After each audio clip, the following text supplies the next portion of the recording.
Bismillahirrahmanirrahim. Assalamualaikum warahmatullahi wabarakatuh. Alhamdulillahirabbil alamin. La ilaha illallah wahdahu la syarikalah, lahul mulku wa lahul hamdu wa huwa ala kulli syai'in qadir. Bagaimana kabarnya anak-anakku sekalian? Insyaallah tetap semangat dan tetap ceria di hari kedua kegiatan pesantren Ramadan. Insyaallah hari ini kita akan membahas tentang keutamaan sahur. Ya, oke. Siapkan catatannya, siapkan semangatnya, tambah lagi supaya kita mendapatkan ilmunya. Assalamualaikum anak-anakku tercinta yang Ibu banggakan, SDN siswa-siswi SDN 099 Babakan Tarogong. Tetap semangat hari ini ya. Kabarnya hari ini insya Allah sehat ya. Iya, jangan lupa protokoler kesehatannya. Hari ini merupakan hari kedua pesantren Ramadan, kita laksanakan dengan penuh semangat. Karena sesuai dengan tema ceria, yaitu lengkapnya adalah melalui pesantren Ramadan kita tingkatan akhlakul karimah dan gemar bersedekah dengan ceria, cerdas dan riang gembira. Insya Allah mengikuti kegiatan pesantren Ramadan akan memberikan manfaat yang besar dengan ibu bapak guru yang kalian yang ada di sekolah ya. Sekali lagi tetap semangat di hari kedua pada tanggal 15 Ramadan 1442 Hijriah atau 27 April 2021. Ini merupakan hari ke-15. Tuntaskan saum kuliah sampai di hari terakhir. Selamat, tetap bersemangat. Assalamualaikum warahmatullahi wabarakatuh. Assalamualaikum warahmatullahi wabarakatuh. Baik, anak-anakku yang soleh dan soleha, sebelum kita mulai, kita akan sama-sama belajar Al-Quran bersama Bapak Ustadz Asep Solihin. Siapkan ya pendengarannya, perhatiannya supaya kita mendapat ilmunya.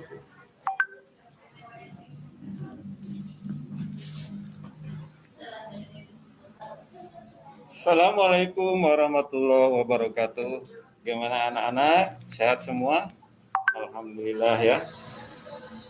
Kita akan belajar Al-Quran, yaitu surat Al-Quraisy.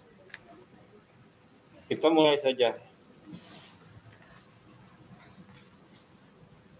A'udzu billahi minasy syaithanir rajim.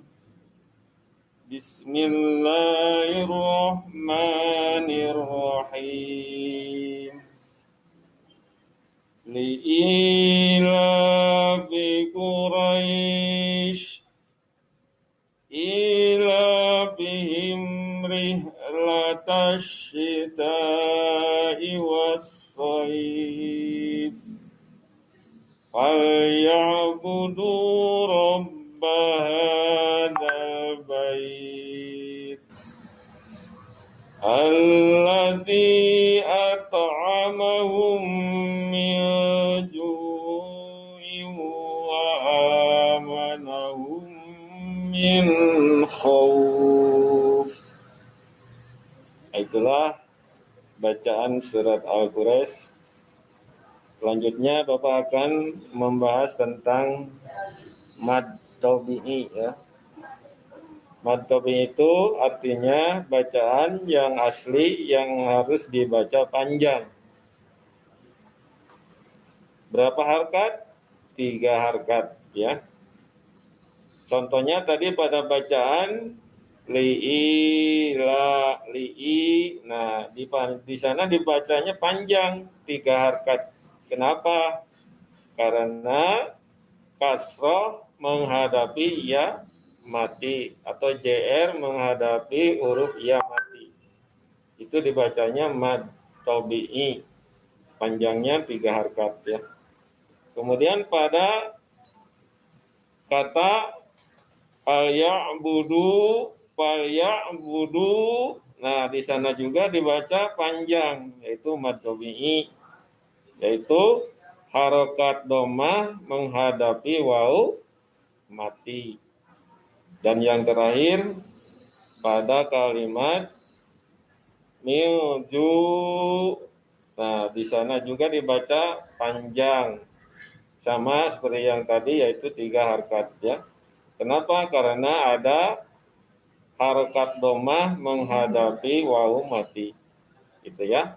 Itu penjelasan dari Bapak.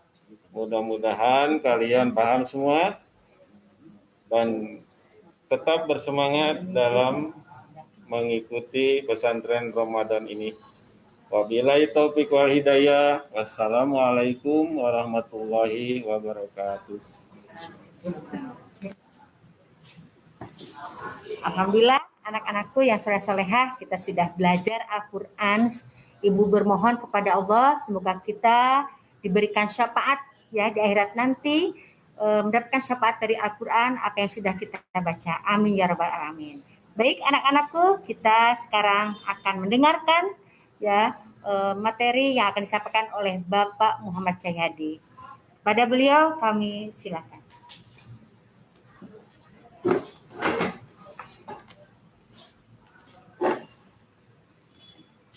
Bismillahirrahmanirrahim. Assalamualaikum warahmatullahi wabarakatuh. Waalaikumsalam warahmatullahi wabarakatuh. Selamat pagi menuju siang anak-anakku yang soleh dan solehah. Pada kesempatan ini kita bisa berjumpa lagi walaupun secara virtual. Mudah-mudahan kita semua diberikan kesehatan. Amin ya robbal alamin. Pada kesempatan ini Bapak akan menyampaikan materi tentang keutamaan sahur. Sebelumnya Bapak akan membacakan salah satu ayat suci Al-Quran, yaitu surat Al-Baqarah ayat 183 yang berbunyi, A'udzu billahi minasyaitonir rajim. Ya ayyuhalladzina amanu kutiba alaikumus siyamu kama kutiba alal ladzina min qablikum la'allakum tattaqun. Intisari dari ayat Al-Baqarah, surat Al-Baqarah ayat 183 itu yaitu diwajibkannya kita untuk melaksanakan saum pada bulan suci Ramadan. Nah, dalam saum ini ada beberapa pelaksanaan sunnah ibadah yang mana harus kita laksanakan. Salah satunya sahur. Nah, sahur ini merupakan salah satu sunnah yang harus kita laksanakan karena mempunyai keutamaan yang sungguh luar biasa. Menurut Ibnu Hajar, ada 10 keutamaan sahur. Yang pertama, sahur itu mengandung berkah. Sebagaimana dalam hadis Nabi, tasahharu fa inna fi suhuri barakah. Bersahurlah kalian karena di dalam sahur itu mengandung berbanyak berkah. Maka untuk itu kita harus melaksanakan sahur sebagaimana yang diamalkan oleh Nabi Muhammad SAW. Yang kedua, dalam sahur itu Allah Subhanahu wa taala dan malaikat bersolawat kepada orang-orang yang sahur. Makanya kalau kita melaksanakan sahur, di sana Allah dan malaikat bersolawat kepada siapa? Kepada Nabi Muhammad SAW. Maka nanti kita akan dampaknya ke kita akan mendapatkan keberkahan juga. Yang ketiga, sahur itu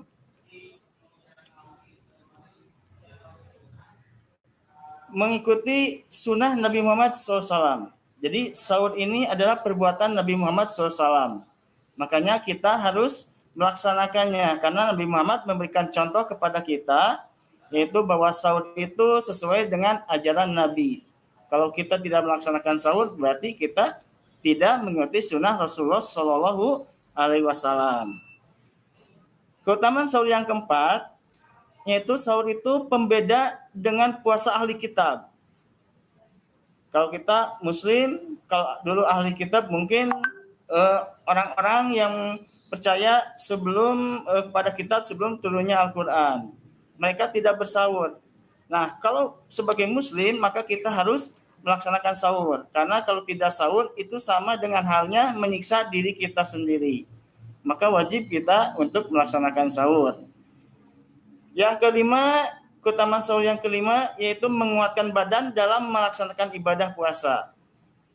Kita mungkin sudah pernah merasakan ketika kita tidak sahur, siang hari kita merasa badan kita lemah, letih atau lesu dan sebagainya, itu mungkin pernah dilaksanakan oleh kita dan anak-anak mungkin ya. Makanya supaya kita kuat, biar saumnya misalkan tamat sampai waktu maghrib, maka kita harus sahur. Keutamaan sahur yang keenam, menambah semangat agar semakin rajin beribadah. Betul, Bapak juga pernah merasakan. Ketika kita misalkan tidak sahur, kita mau melaksanakan seluruh rangkaian ibadah yang ada di bulan suci Ramadan ini, kita merasa tenaga kita itu merasa kurang. Kenapa? Karena mungkin asumsi makanan kurang. Makanya kalau dengan sahur, insya Allah kita akan kuat dan kita bisa melaksanakan saum dengan tamat. Nah, keutamaan sahur yang ketujuh, menolak buruknya akhlak yang dapat timbul akibat rasa lapar. Kalau kita misalkan tidak sahur, terus perut kita kan akhirnya lapar, maka dalam pikiran kita akan berpikir yang misalkan hal-hal yang bisa mengurangi pahala ibadah saum kita. Kita bisa membayangkan, aduh, kalau ini tadi makan gini-gini, terus kepikiran apalagi haus dan sebagainya. Itu bisa mengurangi pahala saum kita. Keutamaan sahur yang ke-8 itu dapat menjadi sebab untuk bersedekah kepada yang membutuhkan makanan sahur, atau dapat juga menjadi kesempatan untuk makan bersama mereka. Makanya mungkin kita sering melihat di televisi banyak orang ketika waktu sahur berkeliling membagikan makanan kepada orang yang tidak mempunyai makanan sahur. Itu bisa kita laksanakan sebagai bentuk rasa sosial kita. Selain kita bisa bersahur di rumah, kita juga ingat tetangga kita mungkin tidak bisa sahur, makanya kita datangi, kita kasih makanan yang kita punya sesuai dengan kemampuan kita. Nah, di sana dengan sahur juga bisa meningkatkan rasa sosial kita. Yang kesembilan, keutamaan sahur yang kesembilan yaitu menjadi sebab menjalankan zikir dan doa pada waktu yang diduga merupakan waktu terkabulnya doa. Benar sekali, waktu sahur itu waktu diijabahnya doa, mustajab kalau kita untuk berdoa. Karena di sana mengandung banyak keberkahan yang luar biasa, makanya kalau kita tidak sahur, maka kita sungguh rugi sekali. Dan yang terakhir, keutamaan sahur yang terakhir yaitu yang ke-10, waktu sahur dapat digunakan untuk menyusuli niat puasa bagi mereka yang lalai niat sebelum tidurnya. Jadi kalau kita misalkan habis sholat tarawih kita tidak sempat untuk melaksanakan niat saum, nah ketika sahur kita bangun, maka waktu sahur kita bisa masih untuk mengucapkan niat untuk saum. Karena niat saum Ramadan itu wajib dilaksanakan. Jadi itu 10 keutamaan sahur. Mudah-mudahan walaupun singkat, mudah-mudahan bisa bermanfaat karena nanti setelah ini akan interaktif. Kita akan ngobrol tentang keutamaan sahur lebih dalam lagi. Mungkin itu dari Bapak. Mohon maaf atas segala kekurangannya. Wassalamualaikum warahmatullahi wabarakatuh. Waalaikumsalam warahmatullahi wabarakatuh. Baik, anak-anakku, alhamdulillah kita sudah mendengarkan paparan dari Bapak Muhammad Cahyadi tentang keutamaan sahur. Nah, sekarang kita akan dengarkan penjelasan atau materi yang untuk penambahan ya ilmu pengetahuan kita dari para guru PAI yang ada di sekolah. Masya Allah. Silakan, mungkin Ibu akan serahkan ya materi untuk penambahan kepada Ibu Tanya jawab Ani. mungkin. Silakan tanya jawab ya. Iya, assalamualaikum anak-anakku sekalian.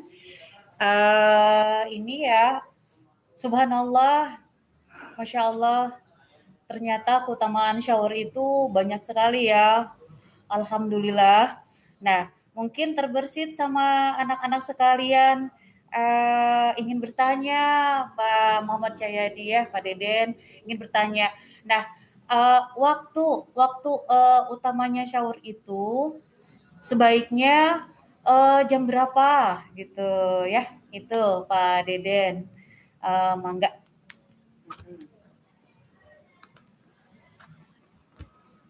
Nih bagi yang malas-malas sahur ada jawabannya. Ya, terima kasih kepada Bunda Ani Sumarni. Nah, sesuai dengan hadis Nabi bahwa sahur itu bagusnya lebih diakhirkan, tapi sebelum waktu imsak. Kalau misalkan imsak jam 4 lebih 20 menit, maka kita mungkin bisa sahur sekitar jam 3:45 menit.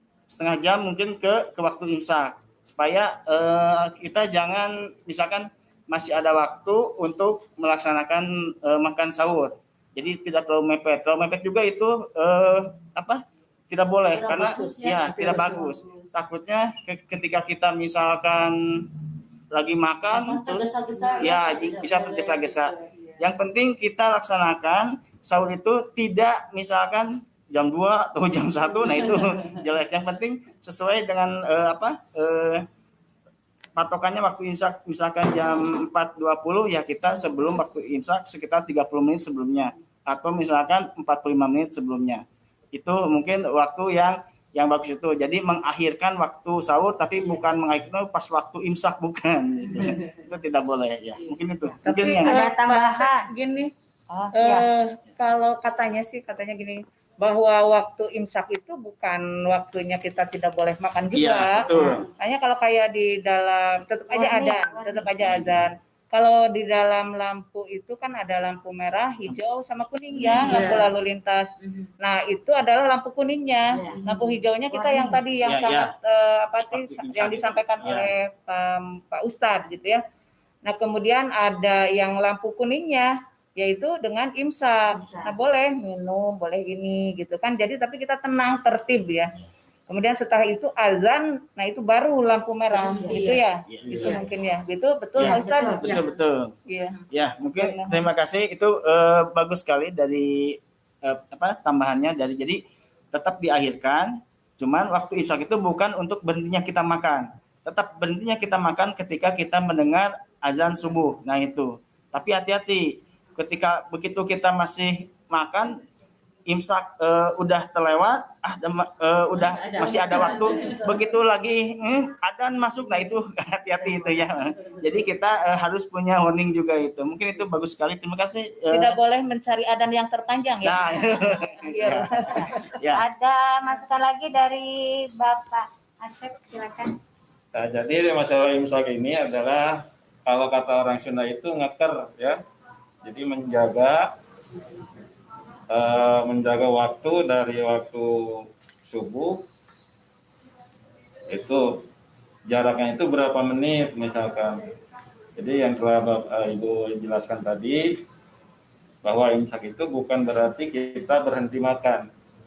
Boleh makan atau minum tapi tidak terlalu banyak ya.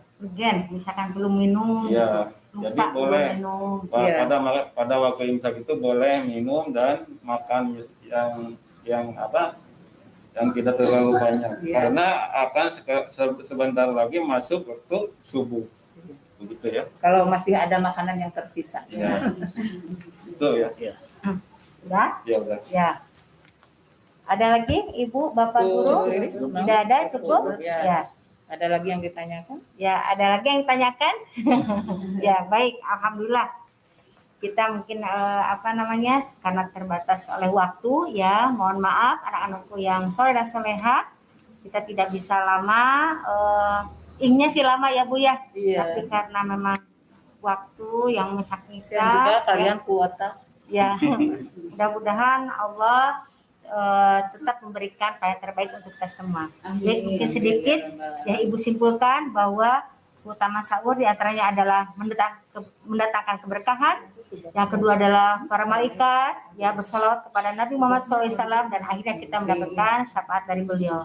Terus sahur ternyata merupakan sunnah Nabi Muhammad SAW dan ternyata sahur ini adalah diantaranya pembeda sahur kita dengan orang Nasrani atau Yahudi. Ya, mungkin tugasnya adalah silakan dilihat jurnalnya lagi ya, anak soleh dan soleha. Nah, nanti lihat jawaban dari jurnal itu ya. pertanyaan dari jurnal itu, lalu silakan anak-anak tuh bisa menjawabnya. Dan mungkin sedikit tips untuk anak soleh dan soleh yang memang susah bangun. Nah, jadi intinya ini adalah ketika kita susah bangun, malas, ingat dengan keutamaan sahur, ya. Jangan malas sahur. Jangan malas sahur. Ingat dengan pahala yang Allah sudah janjikan kepada kita semua, ya. Baik anak-anakku yang soleh dan soleha, tetap semangat dan ceria. Sebelum kita tutup, kita akan bersama nyanyi, ya, dengan tema celengan sedekah, ya. Siap? Kita nyanyi bersama-sama, ya. Ini Siap? bersama-sama ya, Ini bersama-sama. Ya. Ini dengan Ibu Bapak Guru yang sekarang menjadi artis SDN 099 Babakan Tarogong di masa pesantren pandemi. Ya. Yuk. Ada musiknya, Yes, Ibu. ada musiknya. Siap. Yuk. Musiknya itu ya?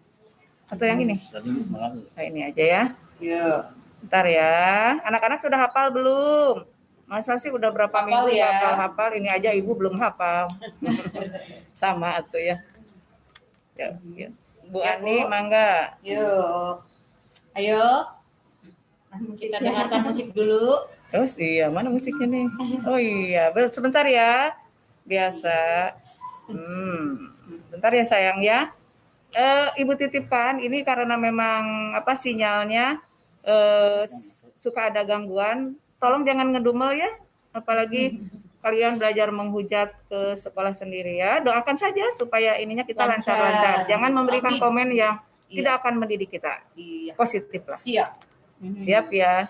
Lindungi kita dari musibah. Allah lindungi kita kalau bersedekah. Allah menjaga kita dari yang susah. Allah jadikan kita manusia mulia. Berbagi itu indah, berbagi itu indah. Alhamdulillah. Berbagi itu indah, berbagi itu indah, celengan sedekah. Allah lindungi kita dari musibah. Allah lindungi kita kalau bersedekah. Allah menjaga kita dari yang susah. Allah jadikan kita manusia mulia. Berbagi itu indah, berbagi itu indah. Alhamdulillah. Berbagi itu indah, berbagi itu indah. Celengan sedekah. Terima kasih. Alhamdulillah. Ya. Kalian hafalkan terus ya sampai hafal. Boleh gerak-gerak seperti Ibu Ani. Seperti Bunda Ani. Allah lindungi kita Ya. dari yang susah. Allah jadikan kita manusia mulia. Berbagi itu indah, berbagi itu indah. Alhamdulillah. Berbagi itu indah, berbagi itu indah. Celengan sedekah. Alhamdulillah. Yuk. Terima kasih. Ya, baik anak-anakku yang soleh-soleha, jangan lupa terus hafalkan nyanyian celengan sedekahnya karena nanti Ibu siapkan, Ibu kepala sekolah kita akan menyiapkan mungkin sudah ya Bu ya, sudah disiapkan hadiah untuk anak yang pintar dan ingat ketika menyanyikan lagu celengan sedekah. Baik, sebelum kita tutup kita berdoa dengan doa kafarat majlis. Subhanakallahumma wa bihamdika asyhadu an la ilaha illa anta astaghfiruka wa atubu ilaik. Assalamualaikum warahmatullahi wabarakatuh. Tetap semangat dan ceria.